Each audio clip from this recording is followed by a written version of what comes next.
Buenos días, buenos días. Nos encontramos en una edición más de los en vivos que realizamos en la revista literaria y cultural Ágora con los escritores, académicos, pintores, artistas en general de nuestro país. En esta ocasión nos encontramos con el doctor Víctor Manuel Ramos. El doctor Víctor Manuel Ramos pues es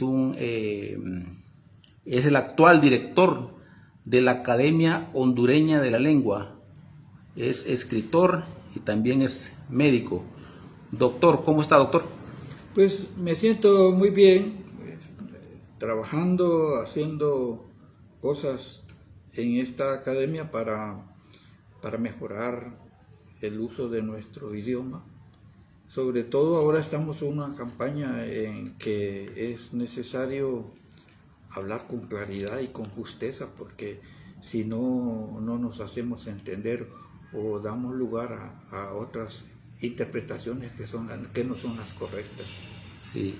Doctor, usted nació un 29 de septiembre de 1946 en Camasca, en el departamento de Intibucá. Sí. ¿Es así? Mi madre era maestra, recién había muerto mi abuela, así que mi madre fue a trabajar a Camasca en la escuela. Ahí se casó con mi padre, que se llamaba Salvador Ramos, y nací ahí, en Camasca.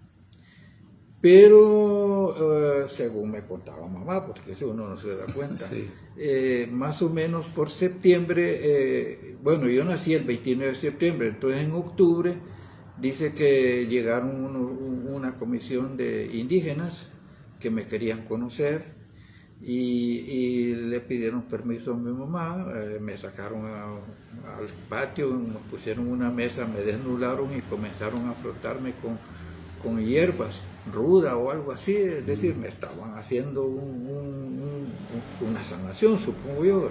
Sí. Pero mi madre se asustó y entonces ya en noviembre, que había terminado el curso escolar, nos vinimos para La Esperanza. Y luego mi madre consiguió trabajo en Jesús de Otoro y ahí fue donde pasé mi infancia y mi escuela primaria. Sí, interesante esa que podríamos llamarle como una limpieza, podría ser, ¿no? Mira, pero por eso es que sí, llama la atención. Limpito toda la vida. Pero doctor, eso fue estaríamos hablando del mes de octubre, dice usted, estaríamos hablando del mes de nacido. Pues sí, tendremos haber tenido unos días. Ajá.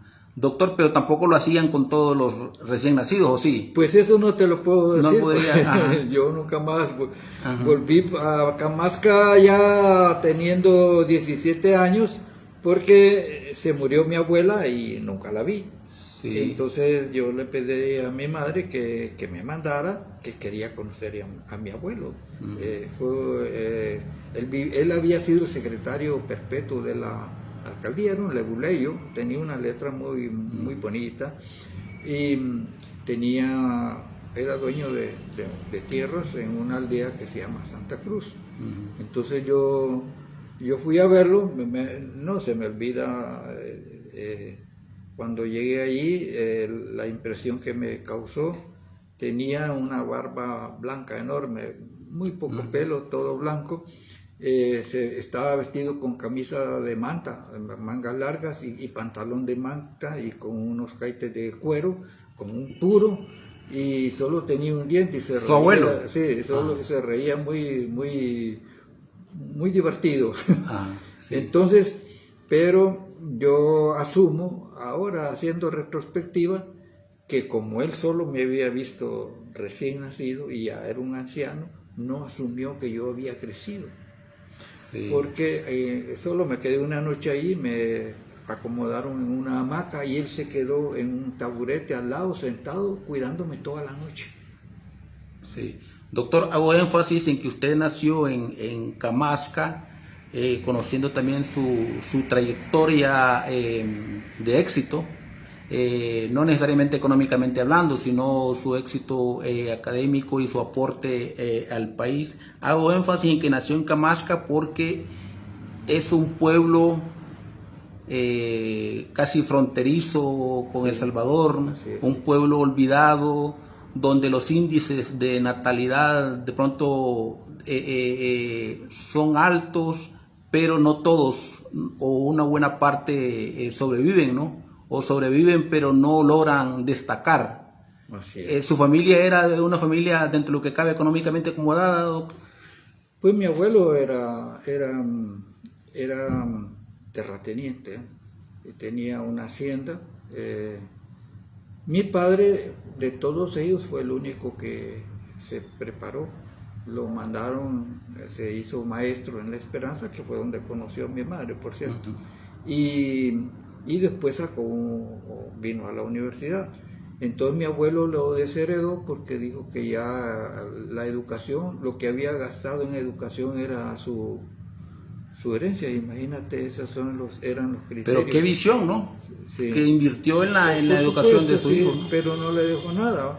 Es más, cuando yo llegué a ver a mi abuelo, que no había carretera, eran 2 noches a caballo, se dormía en el campo, 2 días a caballo, quiero decir, se dormía en el campo, a campo traviesa, con la montura de almohada. No hacía mucho calor, no había lluvia, eso es cierto. Entonces los tíos míos no miraron con buenos ojos que yo llegara, y ahora supongo yo que es que ellos pensaban que yo iba a reclamar herencia, cosa que me pudo haber interesado tener un terreno ahí en esas lejanías. Después ya hicieron, después de la guerra, pues el gobierno se interesó, porque era una barbaridad.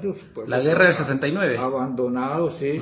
Y hicieron una carretera de mala muerte, ahora la tienen pavimentadas, también es un pavimento de mala muerte, pero son unos pueblos que han progresado mucho. Ahora ellos su vida la hacen relacionándose con El Salvador, no con nosotros. Allí pasa el dólar, todo lo que consumen lo viene de El Salvador. Si van a la universidad van allá, si van al hospital van allá, si es seguro que inscriben a los niños en los dos. Tienen 2 nacionalidades de 2 grandes potencias. Tienen las 2 nacionalidades. Doctor, su primaria y secundaria la hizo en Esperanza. No, mi primaria la hice en Jesús de Otoro. Jesús de Otoro. Pasé una infancia fabulosa. Solo que en la escuela la mayoría de los compañeros míos eran trigueñitos, porque pues, descendientes de la raza la etnia lenca. Entonces me hacían bullying porque soy blanco. Y a lo mejor decían que usted era hijo del sol. Sí, no, me gritaban, ¿cómo decía? Ojos de gato cagando en piedra caliente, y ahí se escondían en la esquina. Y bueno, yo tenía la defensa de que mi madre era la profesora en la escuela, pero al final terminé por no hacer caso a esas cosas. Pero sí, pasé una infancia muy preciosa, yendo al campo a comer frutas con mis compañeros, con mis amigos, a bañarnos en las quebradas, desnudos, cosas por el estilo. Era más natural todo, ¿no? Por supuesto, sí. No había la perversidad que hay ahora. Sí, había mucho asesinato entre ellos, los lugareños, sobre todo los de las aldeas. Cuando venían los fines de semana se emborrachaban y se cortaban la cabeza a machetazos. Sí. Doctor, y la secundaria la hice en La Esperanza. En La Esperanza. Yo me fui solo a La Esperanza a vivir con una tía bisabuela.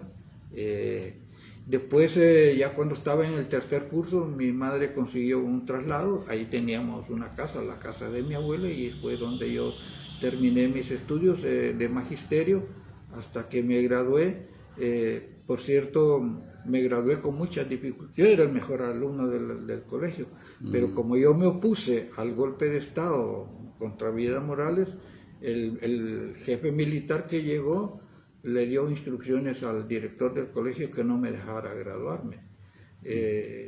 Me tuve que graduar en las extraordinarias, porque el pueblo, sabiendo que yo era un buen alumno, hizo presión para que me graduara. Desde esa época usted ya tenía inclinaciones políticas progresistas. Pues no sé si progresistas o liberales. O no. Es decir, yo lo que sí, a mí me impresionaron o decidieron mi vida, uno, el triunfo de la Revolución Cubana. Dos, el asesinato de Kennedy. Y tres, el golpe de Estado contra Evo Morales, porque además, 59, 61 y 63. Cuando allí se dio el golpe de Estado, Evo Morales había... Aunque dicen algunos que fue autogolpe, bueno... no, fue un autogolpe. Evo Morales había desarmado la Guardia Nacional y a pesar de eso los asesinaron a los guardias civiles. Después yo por la tarde fui a la sede de la Guardia Civil a ver el espectáculo de los guardias tirados en el suelo, asesinados sin ninguna arma de defensa en sus manos. Lo habían desarmado. Entonces esas cosas yo comencé a tener un sentido de la justicia, que es lo que me ha guiado toda la vida. Yo no tolero la injusticia y por eso he sido un perseguido, pero he luchado como gato panza arriba y he mantenido una firmeza en mis convicciones y en mis ideas, a pesar de las amenazas. Por ejemplo, Álvarez Martínez me tenía en lista para asesinarme. Álvarez Martínez en 80, 82. Sí. Tuve la suerte de que a los pocos semanas de que yo me entero que estoy en la lista, porque la lista la ve un tío mío que era el presidente del COPE, se llamaba Camilo Rivera Girón, y me avisó. Le dieron el golpe a Álvarez Martínez y lo mandaron para Costa Rica. Si no, pues no estaría contándote este cuento aquí. Sí, pero a lo mejor habría un busto en el Parque Central, el nombre suyo. No creo. Y ahí irían los pájaros, todas las... A cagarme la cabeza, ¿no? Aquí le hacen bustos a los perversos. Óigame, doctor, usted ingresó a la universidad a estudiar medicina. Sí. Vine a estudiar medicina. Primero fui a trabajar como maestro en la Unite. Estuve 4 años. Allí los maestros ganaban 100 lempiras en el estado. En la Unite ganábamos... ¿En Tela? ¿Progreso? No, en La Lima. ¿La Lima? Ganaba 200. Entonces yo vivía con 100 y guardaba 100. A los 4 años renuncié. Me vine con lo que había conseguido. La empresa me dio prestaciones, me regaló un solar, el solar lo vendí y con eso pasé los dos primeros años de universidad. El rector era Cecilio Zelaya. A mí me dijeron los compañeros, mira, la universidad da becas. Entonces una vez dije, yo voy a ir a ver al rector. Estamos hablando de, disculpe, ¿estamos hablando de qué años? Del 69-70. 69-70. Entonces la rectoría era donde es ahora el Centro San Miguel, en ese edificio, que también fue una funeraria. Ah, donde está, sí, es correcto. Sí. Ajá, sí. Entonces yo vi la puerta de la rectoría abierta, me metí, él estaba, el licenciado Zelaya, y me dice, ¿qué anda haciendo acá? Entonces digo que, bueno, me han dicho que dan becas y yo necesito una beca para estudiar. Me dice, pero es que aquí no es el sitio donde se resuelve eso. Yo, ya que es audaz usted, se lo voy a mandar al bienestar universitario, porque ahí es donde se resuelven las becas. Me dice, pero ya que usted realmente es audaz, que vino aquí, me dice, yo le voy a resolver el asunto aquí, tráigame las notas, las calificaciones. Entonces yo las saqué y se las mostré. Tenía entre 95 y 100 en mis asignaturas de la premédica. Entonces me dijo, no, me dice, pues con estas calificaciones no tiene a ningún lado, que ir a ningún lado. Ahí mismo me firmó la beca, que eran 100 lempiras mensuales. Sí, no, pero era pisto en ese tiempo. Por supuesto, después tuve que devolver ese dinero ya cuando me gradué. Yo muy satisfecho en devolverlo, sabiendo ¿Era un préstamo? Que iba a hacer un dinero que iba a servir para becar a otro. Pero era como un préstamo, ¿no? Era un préstamo, sí. Ajá, sí. Sí. Sí. Doctor, y luego usted, bueno, también fue catedrático universitario. Sí, porque después el rector fue el doctor Espino Zamurra. Ajá. Cuando yo me fui al servicio social, que como le digo, te llevaba en la facultad, también tenía muy buen desempeño. Entonces cuando yo estaba terminando mi servicio social recibí un mensaje del decano, el doctor Espinosa, ofreciéndome un puesto para ser docente. Y yo le dije, lo voy a pensar, porque no sabía si dedicarme a ser maestro, que a mí me gustaba la enseñanza, o ejercer la medicina. Entonces, al final me decidí por venir a la facultad. No anduve yo pidiendo, de los 4 trabajos que tuve en mi vida, a ninguno fui a buscarlo, sino que las personas encargadas me lo Y por pusieron. méritos propios. Así es. No anduvo que andar mendigando con algún Claro, político. en la universidad yo tuve, en la Facultad de Medicina, una actitud militante. Llegué a ser el vicedecano, no me permitieron ser el decano, tenía ideas para transformar la universidad, quiero decir la facultad. Después me postulé para rector. En el 2009 tengo entendido que fue candidato a rector. No recuerdo cuándo, pero el asunto es que yo, según me contaron los que nos calificaron, yo saqué la nota más alta, pero le dieron la rectoría a doña Julieta. Ella comenzó a hostigarme y yo tuve que retirarme de la universidad, desgraciadamente. Sí. Doctor, su inclinación por la lectura, por la escritura, nació a temprana edad. Sí. Le conté ya que mi madre era maestra. Sí. Entonces cuando yo tenía, digamos, 5 años, me iba con ella a la escuela y me iba metiendo en las aulas. Cuando yo cumplí 6 años, sin estar matriculado formalmente, ya sabía leer y escribir. Entonces transgredieron la ley porque en ese tiempo para ser matriculado había que tener 7 años. A mí me matricularon de 6 años en la escuela. En primaria, sí. Sí. Entonces, cuando hice el examen final, que me pusieron a leer, yo leí de correo. Corrido. Sí, muy bien. Muy bien, sí. El examinador me dijo, no carajito, sí me dijo, usted está leyendo de memoria. Entonces mandó a comprar un periódico y se dio cuenta que yo podía leer muy bien. Pues que los salarios que ganaban los maestros eran miserables, ¿no? 25 lempiras. Pagaba el Estado 25 la municipalidad. La municipalidad lo más que nos daba era 5 lempiras al mes. Entonces mamá tenía una máquina que había heredado de su madre, máquina de coser, y hacía ropa para los campesinos, hacía blúmeres para las mujeres y camisas para ellas también, ¿no? Entonces se acostaba muy tarde, yo la acompañaba porque era miedosa, y mientras ella hacía su trabajo yo leía, y cuando ella se cansaba, entonces con las manos le daba al pedal para que ella pudiera seguir trabajando. Y pues ahí surgió mi interés por la lectura.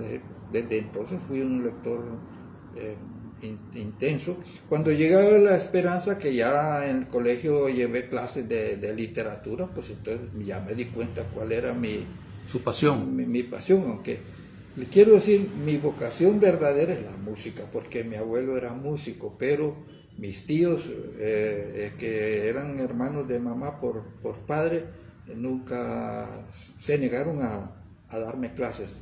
Cuando yo fui a La Lima, me matriculé en la escuela Victoriano en San Pedro, en el área nocturna, pero ya cuando vine a estudiar medicina ya era muy difícil, o me dedicaba a una cosa o me dedicaba a la otra cosa. Sí. ¿Cuánto tiempo vivió en los campos bananeros, ahí en La Lima? En La Lima 4 años. Y no como empleado del gobierno, sino de la empresa bananera. Sí. Ahí teníamos casa, teníamos todo. Pues teníamos muchas condiciones. Además, el jefe que yo tenía ahí se llamaba Ibrahim Gamero Idiáquez, que era un hombre extraordinario, muy conocido. Es un verdadero prócer de la enseñanza, y él me orientó mucho, me prestaba libros, iba a su despacho, me hizo su amigo, a discutir con él los libros que me regalaba tenía que leerlos porque tenía que ir a discutir con él. Y ahí comencé yo a colaborar con Diario El Día, y con un periódico que se publicaba quincenalmente en San Pedro que se llamaba El Heraldo, que no es El Heraldo de hoy, más bien El Heraldo de hoy se quedó con el nombre. Era el periódico más antiguo de Honduras y tenía mucha repercusión, era gratis y yo publicaba un artículo en cada edición. Es más, cuando me tardaba en mandárselo, me llamaban por teléfono para preguntar, para decirme, traiga el artículo, traiga el artículo. Después ya comencé a escribir para Diario Tiempo, porque le fui a pedir a Gamero que me diera posibilidad, le llevé unas muestras y me dijo, está bien, aquí es bienvenido. Hasta estuve trabajando ahí hasta que se cerró el periódico. Que conste, nunca me pagaron por una gran pérdida ese periódico y sobre todo, sí. y don Manuel Gamero, sus editoriales hacen bastante falta. Sí. Ahora que leo los artículos que publiqué en Tiempo en la época de Álvarez Martínez, porque yo lo ataqué severamente, me pongo grifo, porque digo yo, ¿en qué andaba yo?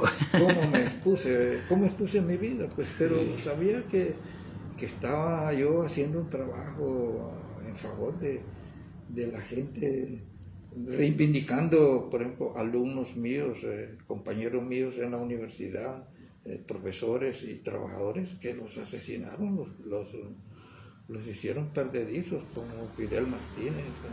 Y que la Facultad de Medicina para ese tiempo fue una facultad bastante aguerrida, ¿no? De combate. Porque esa era la única facultad que no estaba controlada por el FUD ni por Ramos Soto. Entonces nos llevaban hambre. Sí. Doctor, sus primeros libros publicados fueron cuentos infantiles. Sí. El primer libro que yo publiqué se llama Acuario. Con ese libro yo gané un premio en San Pedro Sula. Y uno de los jurados era Eduardo Ver y el otro era un destacado escritor guatemalteco de quien no me acuerdo yo ahora su nombre. Y ellos también publicaron mi libro, tardaron casi un año en publicarlo. Y bueno, tuvo éxito, mucho éxito el libro porque gustó a los mayores y a los niños. Y después hice una nueva edición ya con dibujos, porque el concurso decía que debía ser el texto más las ilustraciones. Sí. Y como yo no encontré quien hiciera las ilustraciones, la hice yo mismo. Y son ilustraciones que porque son muy naturales. Muy naturales, muy sencillas. Entonces a los niños les gustan más que las otras ilustraciones que hizo un profesional. Sí. Después, ya cuando estaba en la Facultad de Medicina terminando, cuando me tocaba hacer guardias, que no llegaban pacientes, me puse a escribir y surgió otro libro que se llama Historias de Ratoncito Gris, que es un personaje que ha tenido mucho éxito. Y posteriormente escribí unos cuentos cortos, breves, que le llamé Monsieur Hérisson y otros cuentos. Y después publiqué otro cuento con el cual gané un premio en Guatemala, el premio internacional, venciendo a un escritor muy destacado, muy famoso de El Salvador, el que por cierto estaba enfurecido, que como era que me habían dado el premio a mí, no se lo habían dado. Le digo, bueno, pero si esa es una decisión del jurado. Así que, y pues a partir de ahí los libros míos les han gustado mucho a los niños.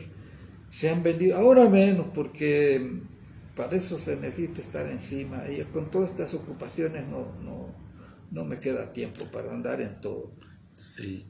Doctor, usted en el 2018 recibió el Premio Nacional de Literatura Ramón Rosa, sí, que recuerdo que en el ambiente se escucharon algunas críticas, que seguramente usted las escuchó, ¿no? Por el hecho de que cómo es posible que el doctor no haya recibido este premio en este gobierno. Pues mira, sí. ¿Se acuerda, no, bebé? Sí, los compañeros me maltrataron, me insultaron. Uno dijo que yo olía mierda porque su abuela le había dicho que los traidores, que los que no se limpiaban el culo olían a mierda. Era un muchacho a quien yo andaba para arriba y para abajo, nos reuníamos, iba a traerlo a su casa, a dejarlo a ver como médico a su familia. Cuando no tenía dinero lo apoyaba y me salió con eso. ¿Qué pasó? El presidente de la Asociación de Prensa, Ortiz, me dijo, este año yo lo voy a postular. Le dije, no me postule porque a mí no me van a dar el premio por mi posición ideológica y porque ya había participado una vez y me habían descartado y el que ganó el premio realmente no tenía los méritos.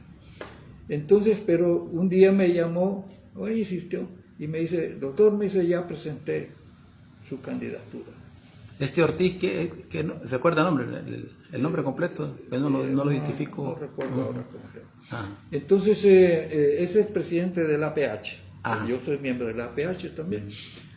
Entonces me dice, hay que ir a dejar la documentación. Pues yo dije, a mí no me van a dar nada, pero ya que este señor me presentó, pues sería un desaire no ir a presentar la documentación. Yo presenté la documentación y de repente me avisan que he ganado el premio. Pero en el interín, cuando el gobierno se entera de que el premiado soy yo, Juan Orlando dio orden de que no me lo dieran.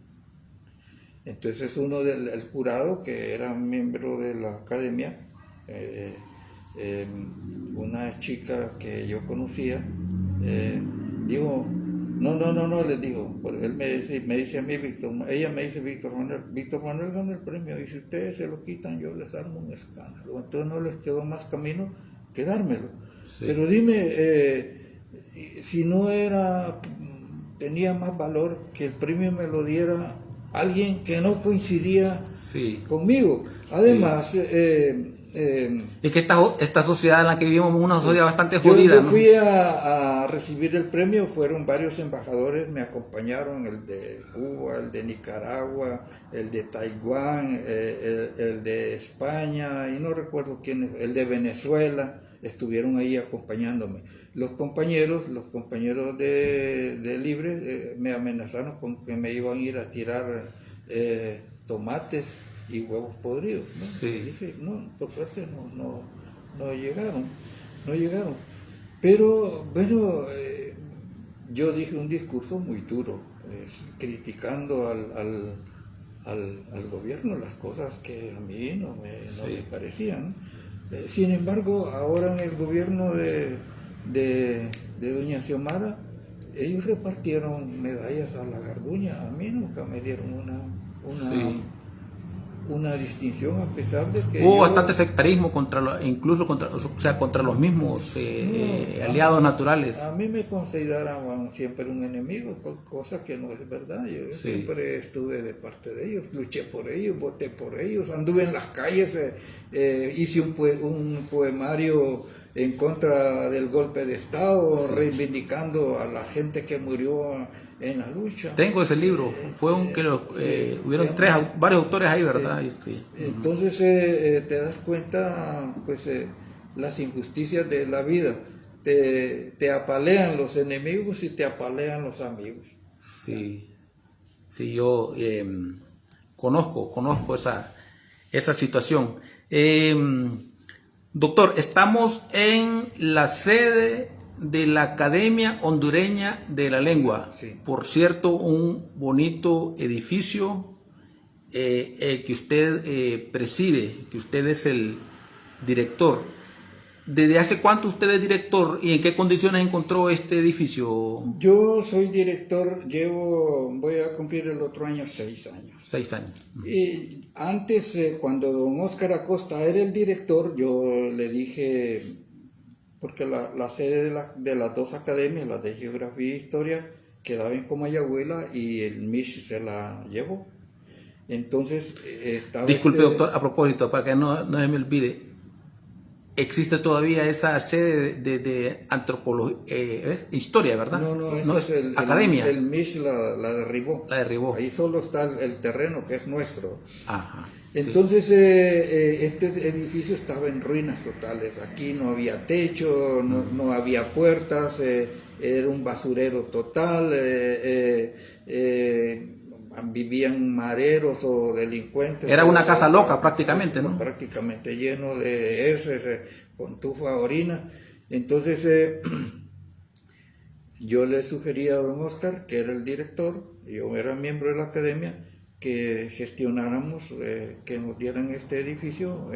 Es en comodato, no es de la academia, pero es un comodato perpetuo.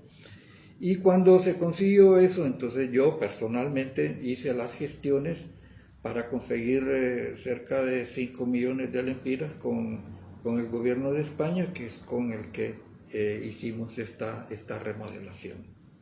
Sí. Y ahora he gestionado y parece que sí nos van a dar otros 3 millones para remozarlo, cambiar el techo, mejorar las tuberías, volverlo a pintar, cambiar las puertas que ya se nos llenaron de polilla y cosas por el estilo. Sí. Doctor, la Academia Hondureña recibe algún presupuesto del gobierno. Sí, recibe un presupuesto porque hay un convenio internacional que firmaron todos los gobiernos de América Latina con la Asociación de Academias de la Lengua Española, en donde se comprometen a sostener las actividades de la academia. Sin embargo, lo que nos corresponde este año todavía no nos han entregado y tenemos 8 meses de no pagarle a nuestros empleados acá. Sí. ¿Y la academia tiene alguna relación directa con la academia, la Real Academia Española? Sí, somos academias correspondientes, pero en la década del 40 en México se reunieron todas las academias y fundaron la Asociación de Academias de la Lengua Española. Entonces ya antes, por ejemplo, el diccionario se llamaba Diccionario de la Real Academia, pero ahora el diccionario lo hace la asociación a la que pertenece España, sí, y se llama Diccionario de la Lengua Española. La gramática se llamaba Gramática de la Real Academia, ahora se llama Gramática de la Lengua Española porque todos colaboramos. Honduras, por ejemplo, en el diccionario introduce los hondureñismos y contribuye con todo. Y en la gramática tenemos gente especializada que ayuda, que colabora en la edición de eso. El 30 de septiembre se va a presentar la nueva edición del diccionario en Madrid, en una ceremonia en donde va a estar el rey y estamos invitados a participar como director de la academia. Sí. Doctor, la Academia de la Lengua, ¿en qué beneficia a los escritores o en qué ayuda a los escritores del país? Bueno, aquí ayudamos a los escritores porque tenemos cooperantes a quienes les hemos dado becas para que estudien lingüista. Entonces ahí vienen gentes que quieren que les ayudemos a revisar sus textos. Y bueno, pues que económicamente no podemos ayudarlos. Tuvimos un tiempo en que teníamos un premio que era mucho más prestigioso que el del Estado, porque el Estado daba 5,000 pesos y nosotros aquí dábamos 50,000. Pero sería bueno retomarlo, ¿no? Desde el año pasado ya nos prohibieron, ya no lo podemos hacer, porque nos dan el subsidio y quieren intervenir en qué lo vamos a gastar, y tampoco eso no es correcto. Sí, claro. Y también hemos publicado libros a muchas gentes, por supuesto libros que tienen mucho nivel. Pues, hemos publicado un diccionario de los hondureñismos y pues aquí invitamos mucha gente, vienen de España, de otros países a dar conferencias, vienen los escritores y ese es un beneficio importante para ellos. Sí, aquí nos está consultando Valesca Núñez. ¿Cuándo se le dará el valor e importancia al legado del doctor Esteban Guardiola, siendo él fundamental en esta institución? Bueno, Esteban Guardiola. El doctor Esteban Guardiola no solo fundó esta institución. Él fundó la Academia de la Lengua. La Academia, fue el primer presidente, mira, pero también fundó la Academia de Geografía e Historia, de la cual yo soy presidente. Este año se cumplen 100 años. Aunque no está el edificio. Aquí hay una medalla donde está la efigie del doctor Esteban Guardiola. Y también, justamente en la sesión que se va a realizar dentro de un rato, yo voy a proponer que hagamos un busto de Esteban Guardiola, que le pidamos a la alcaldía que nos dé una plaza que se llama Plaza de las Academias, para poner allí el busto de él en homenaje al fundador de las dos academias, la de Geografía e Historia y la de Lengua. Y pues ya se va a publicar una revista de la Academia de Historia, porque en 4 de noviembre se cumplen los 100 años y allí realmente rendimos un homenaje a Esteban Guardiola. Sí. La de Geografía e Historia es la que está allá en el barrio La Bolsa, aquel edificio que está... No, allí mismo en el edificio que estuvo el MISH estaban las dos academias. Ajá. Sí, correcto. Hoy están las ruinas, ¿no? Lo que quedó ahí. Sí. Ahí no hay nada, ¿no? No hay nada. Allí se estacionan los buses. Sí. Es muy difícil sacarlos. Sí, sería un lío tremendo. Doctor, para ir concluyendo lo que es esta conversación, que ha sido muy productiva, y también agradecemos a ella, Valesca Núñez, por habernos mencionado al doctor Esteban Guardiola, fundador de las dos academias, ¿verdad? De las dos academias. Sí. La situación actual, doctor, su opinión sobre la cultura, la gestión cultural en el país, desde la CECAP o desde el mismo gobierno, o incluso del gobierno anterior o de los gobiernos anteriores, ¿cómo ha venido? Sí. Mira, es admirable como ahora hay muchos jóvenes que están dedicándose a crear, a escribir. Hay poesía, hay cuento, hay novela. Hasta hace poco no se hacía novela aquí, hay historia, hay pintores extraordinarios, pero el respaldo que el Estado da es muy poco. El Estado debería de tener un editorial importante para publicar, para convocar a concursos y publicar por lo menos unos 10, 20 libros de autores hondureños cada año, y repartirlos en las bibliotecas de las escuelas y de los colegios. Pero ese interés no se ve. Es decir, hay que decirlo, los gobiernos no les interesa que la gente se culturiza, porque entre más ignorantes son, más fácil de engañarlos. De manipularlos. Sí. Sí. Doctor, a las 11 tiene una actividad en la que me mencionaba de que el doctor Galeas... el doctor Galeas, mi compañero en la universidad, un poeta destacado, y le vamos a entregar el diploma que le manda España como socio correspondiente de la Real Academia Española. Así que estás invitado. Sí, gracias, doctor, muy amable. Aquí un último comentario para terminar la conversación. Roberto Salinas: saludos, Víctor, te felicito por tu quehacer. Doy testimonio de tu conducta como profesional de la medicina, tu actuación en la vida política de nuestra universidad y el país. Roberto Salinas Averi.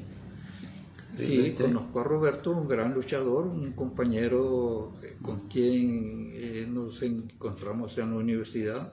Fundamos el Frente Estudiantil Socialista, que dio muy buena lucha en la universidad. Desgraciadamente, pues las fuerzas eran muy poderosas, nunca pudimos llegar a tener acceso a dirigir la universidad. Doctor, la academia, ¿cómo anda? La academia a nivel de educación superior, su opinión, ¿cómo la percibe? Mira, yo fui profesor en la Facultad de Medicina, vi que la universidad iba en deterioro permanente,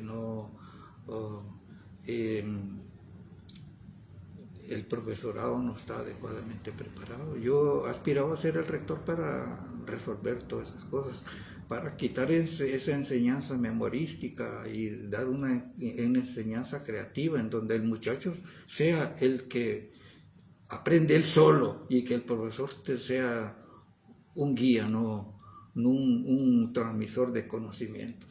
Sí, he escuchado de candidaturas a rectoría que han sido bloqueadas, como la suya, el mismo Nelson Ávila, ¿no?